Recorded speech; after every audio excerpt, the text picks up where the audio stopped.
Welcome to Brain Vision.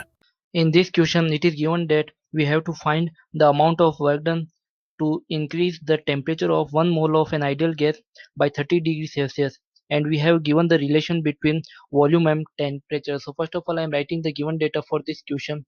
So we have given that the number of mole of ideal gas, that is N, is equals to 1 mole, and we have given the value of universal gas constant, that is R, is equals to 8.31 joule per mole Kelvin, and we have the given the relation, that is V is equals to V is directly proportional to T to the power 2 by 3. Now as we know that work done is given by, that is integration of P dV.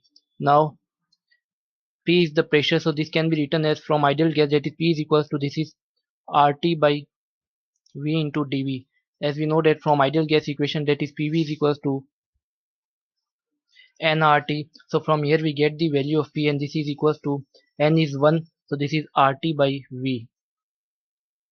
Now put the value of, or we can say first that we have given that V is directly proportional to T to the power 2 by 3, or I can say this is C into T to the power 2 by 3. Here C is the constant.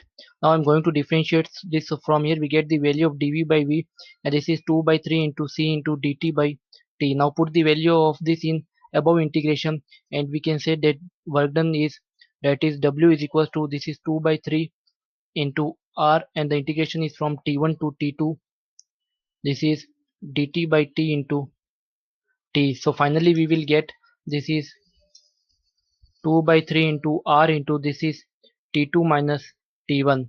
Now put all the data in this equation, so we can say this is 2 by 3 into 8.31 into, this is 30, and we will get, this is 166.2 joule.